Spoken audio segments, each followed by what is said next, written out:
River West, Mopamuro, Federal Constituency of Kogi State, Right Honorable Abigide Leke Joseph. The Honorable Minister of Trade, Industry and Investments, Dr. Jumoke Oduole MFR. The Honorable Minister of State for Finance, Dr. Doris Uzoka Anite. My brother, the Controller General, Nigeria Customs Service, Dr. Bashir Adewale Adeni, FFR. The Secretary General, World Customs Organization, Ian Saunders. The Chief of Army Staff, ably represented by the Deputy Chief of Policy and Planning, Army Headquarters, Major General J.R. La. The Chief of Naval Staff, ably represented by the Chief of Logistics, Naval Headquarters, Rear Admiral S.H. Abdullahi. The Vice Chair, World Customs Organization, West and Central African Region, and the Director General of Mali Customs, Mr. Amadou Konate. The Secretary General of the African Continental Free Trade Area Secretariat, His Excellency, my very good friend, Wamkele Mene. The Executive Vice President, Intra-African Trade and Export Development Afro-Exim Bank, Mrs. Kanayo Awani. Senior government officials present here, Directors General of African Customs Administrations present, heads of military and paramilitary agencies, heads of government agencies and parastatals, Nigerian Customs Service Board members, the diplomatic corps and representatives of international organizations, captains of industry, development partners, members of the fourth estate of the Rim, honored guests, distinguished ladies and gentlemen. The utmost certainty in governance is that none of us can prosper in isolation. We exist to complement one another. Our size, our resources, our latent talent mean little if they are locked behind inefficient borders and fragmented markets. This is why I'm excited about the promise of this day. Our collective resolve to discard the old habit of accepting slow borders as destiny and instead embrace the discipline of building borders that move at the speed of modern ambition. What we gather to pursue is the redesign of our continental future. When this administration assumed the mantle of leadership, we could only deliver our promised dividends by reforming structural barriers to trade and investment, removing bottlenecks that limit competitiveness, and rebuilding institutions for efficient regional integration. Guided by this, we unified the foreign exchange window in June 2023.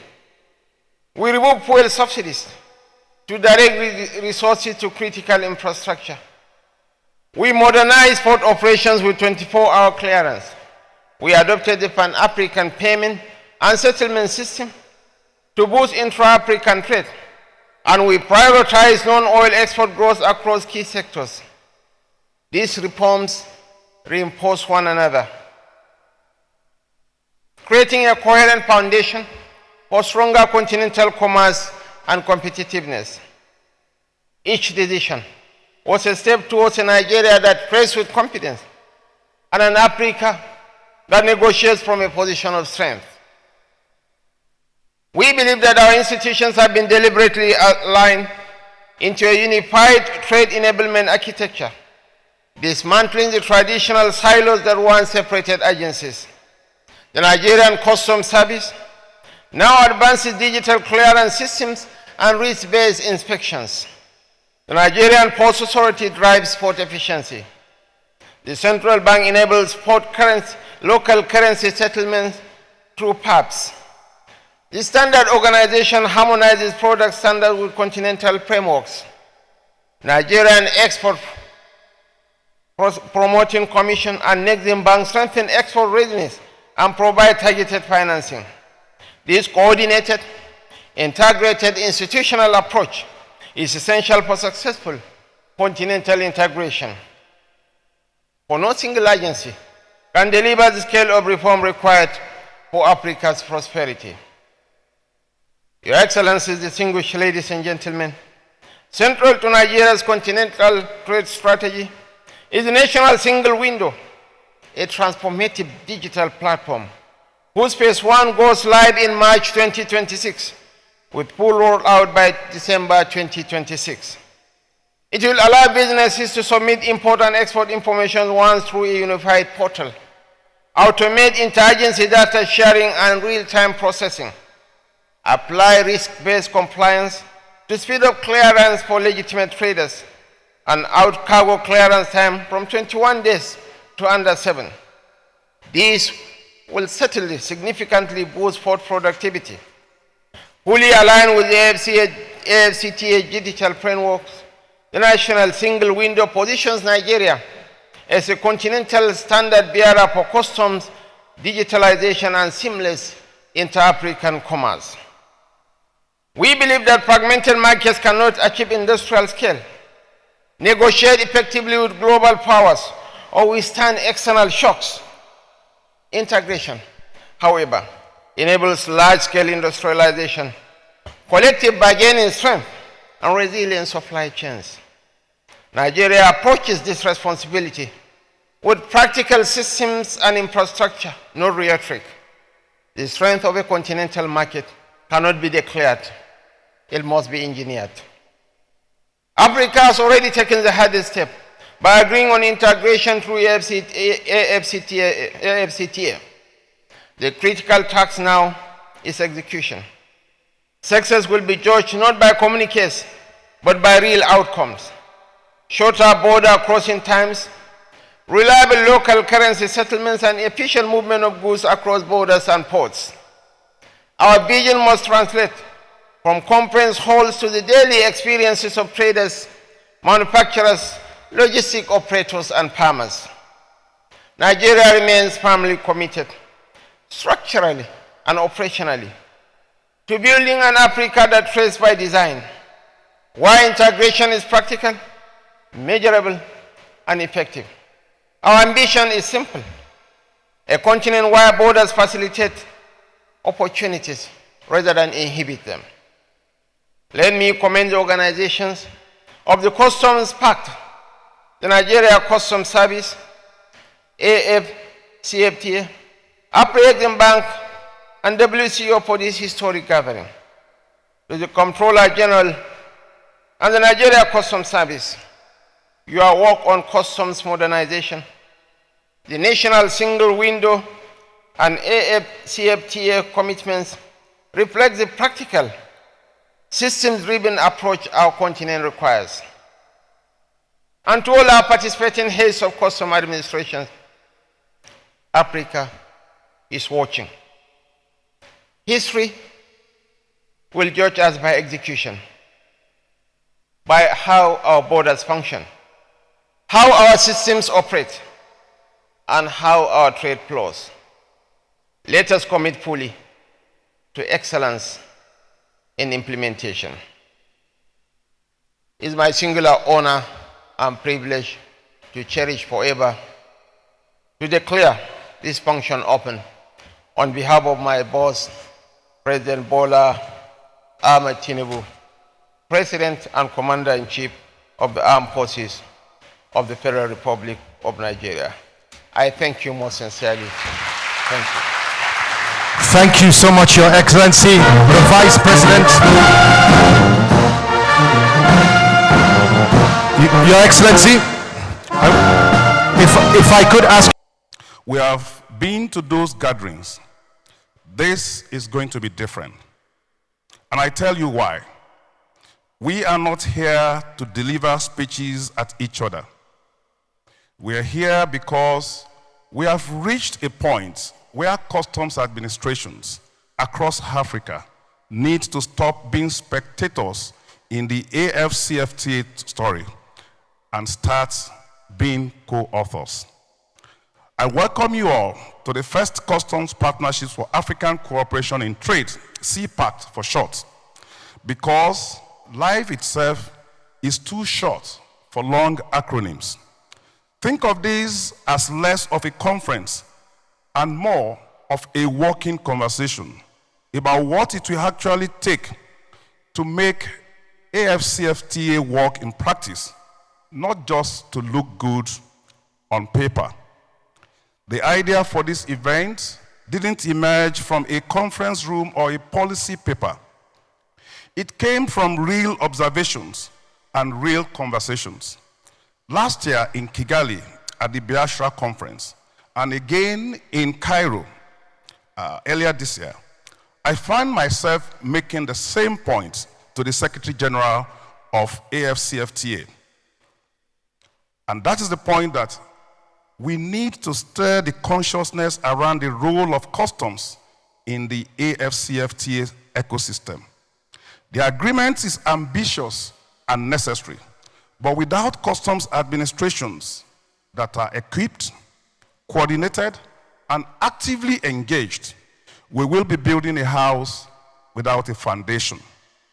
In those discussions with the Secretary General, a critical point emerged that I believe should frame our work today and in the next 2 days.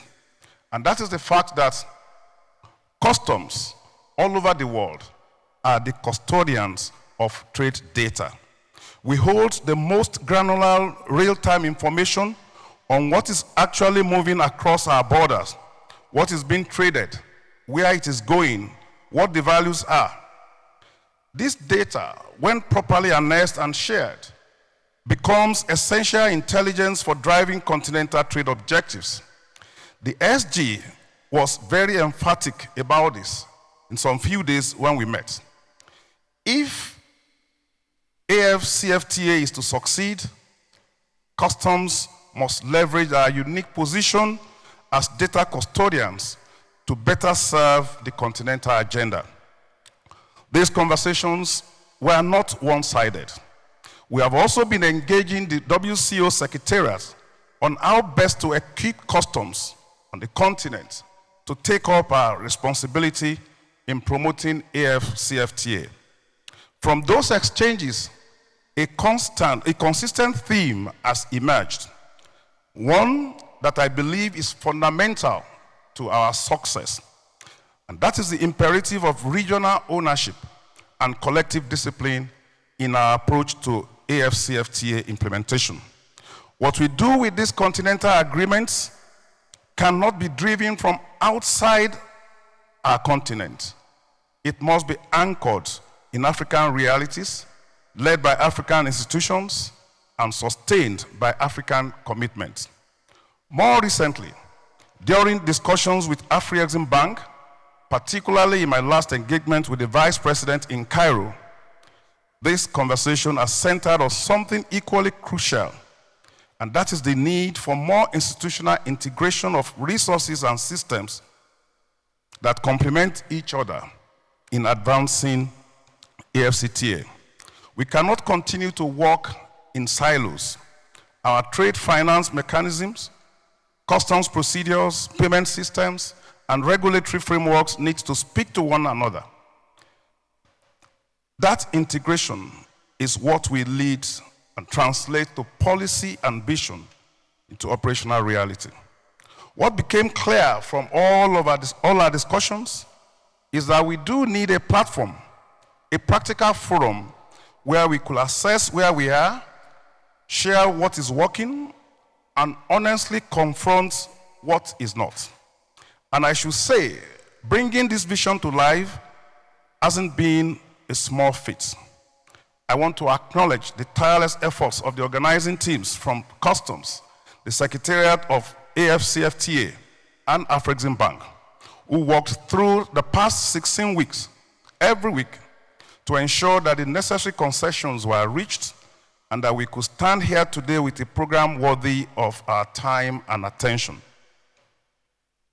I should say that the vision we are pushing here today aligns perfectly with the direction already set by His Excellency President Bola Ahmed Tinubu.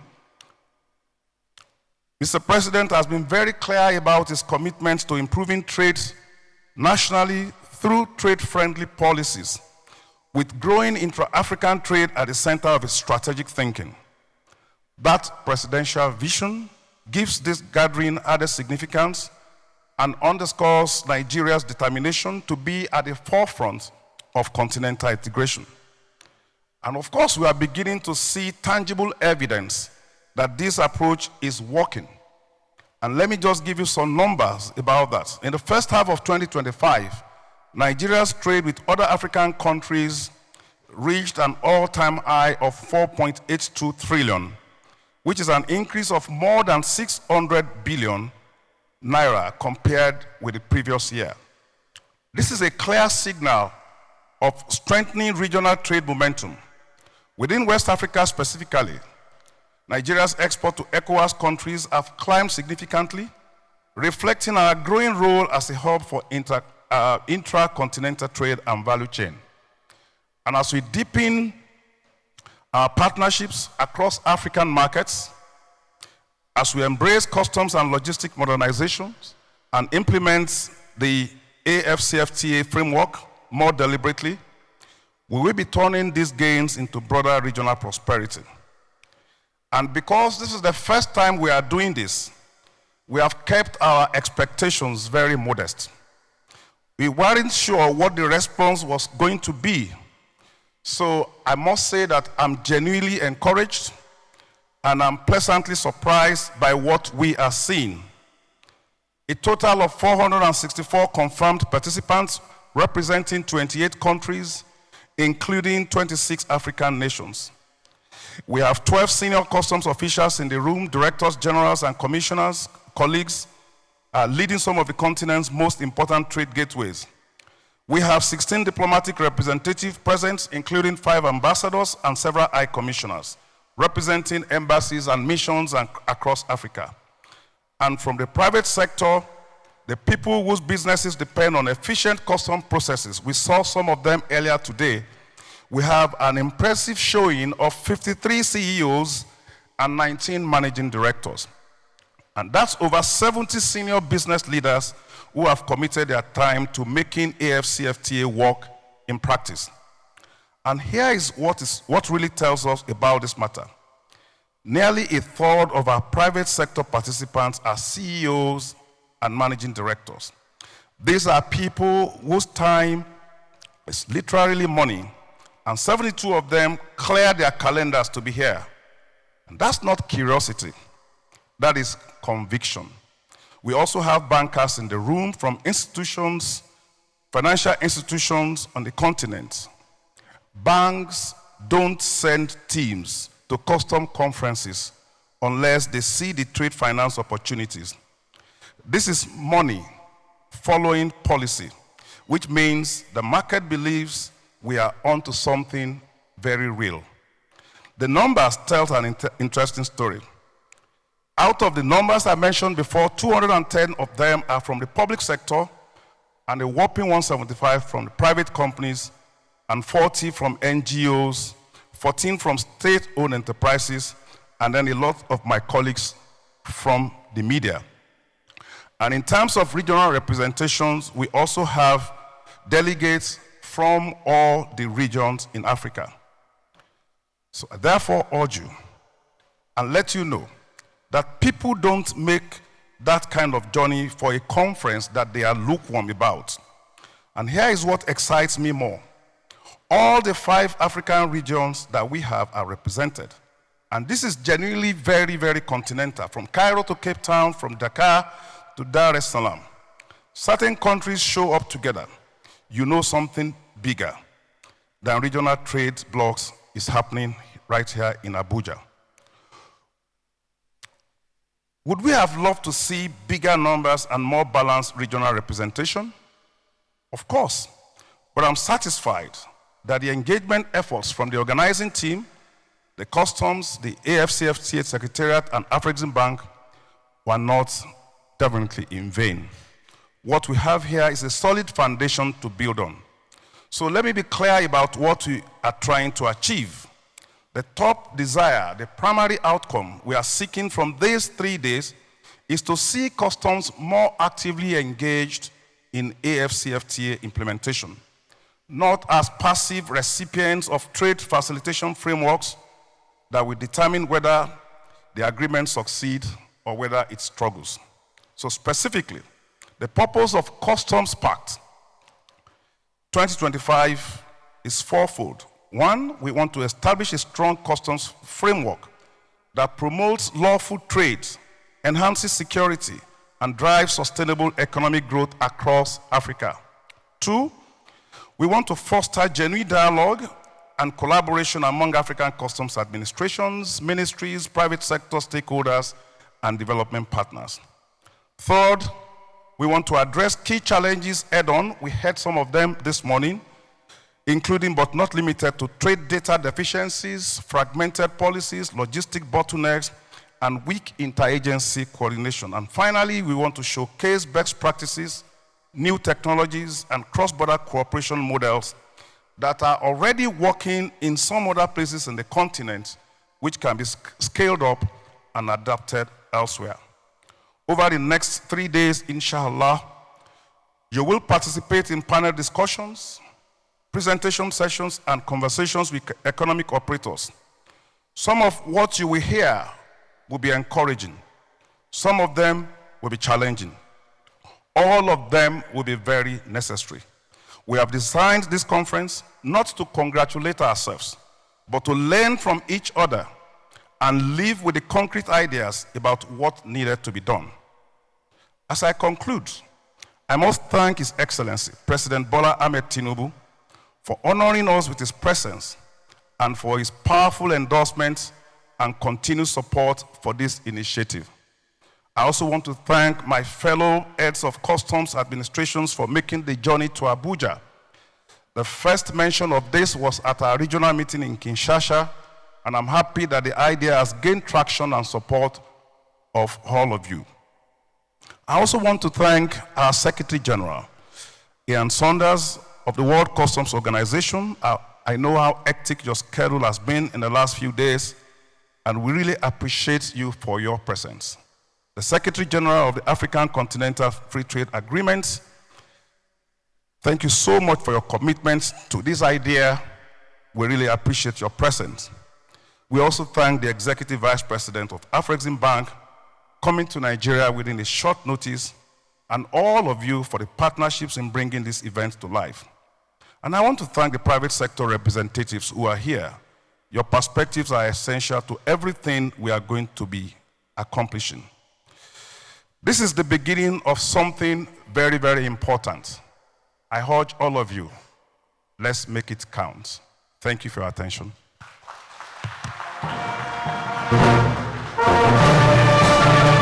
Have made clear the connection between customs and trade. But present efforts like the AFCFTA clarify further this relationship, the incredible potential that it offers, and the scale of the missed opportunity if the moment isn't seized. Mindful of the importance of this moment and of the knowledge, insights, and ability to act represented by the people in this room, the theme of this event, Breaking Barriers, Building Bridges, is meaningful. The theme reminds me of something that we say often in the World Customs Organization and its community. Borders divide, customs connects.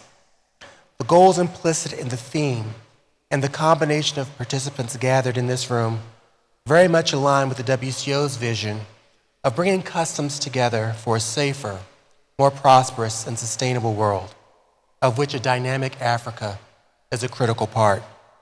And I don't just say this because of where I happen to be standing and where we're meeting. The fact of the matter is that objective data confirms this point.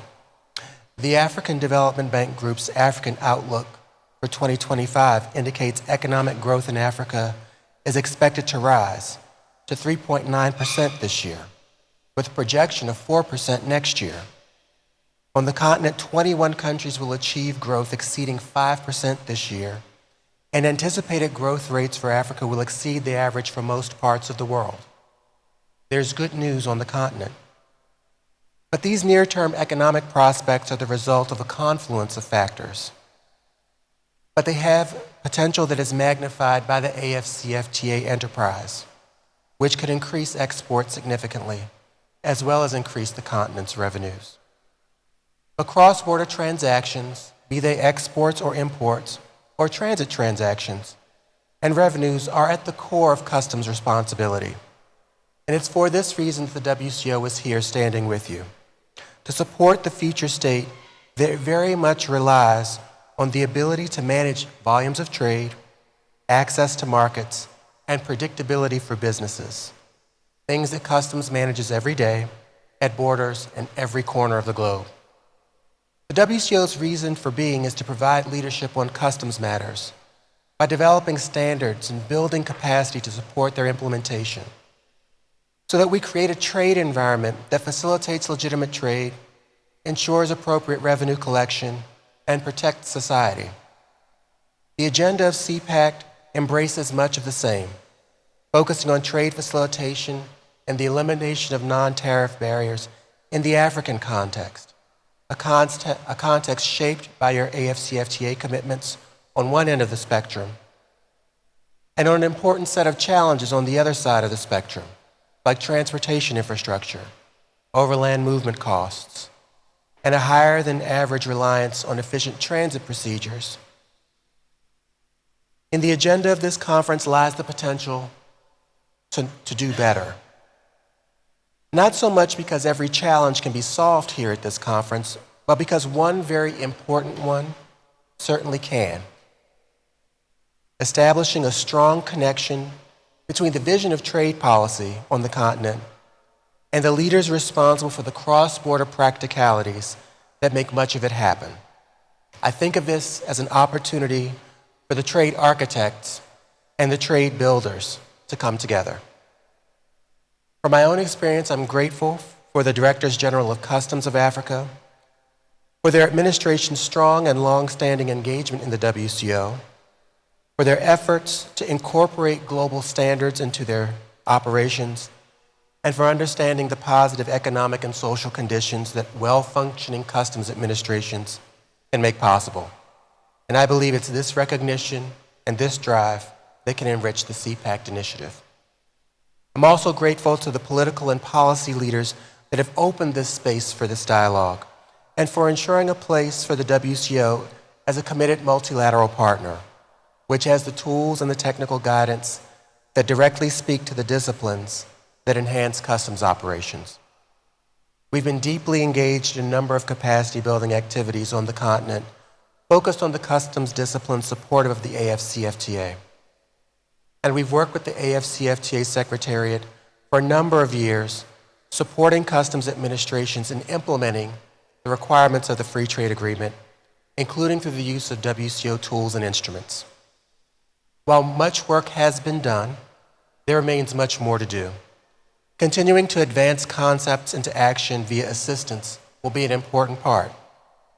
National administrations optimizing use of the expertise that they receive will be another important ingredient. Leadership investment and attention to consolidate the gains will be critical. I'm excited about the prospects of the CPAC for its ability to mobilize key African actors in the direction that I just mentioned, and to unify those here in advancing practical approaches to achieve the continent's ambitious vision. I often say that customs exists at the intersection of policy intent and operational effect, and it's my hope that the Customs Pact truly breaks the barriers and builds the bridges that allow Africa to continue to march toward greater prosperity through international trade. Mr. Vice President, distinguished colleagues, ladies and gentlemen, thank you for your attention. Thank you for the opportunity to be with you today. Please receive my earnest wishes for a productive forum. Thank you.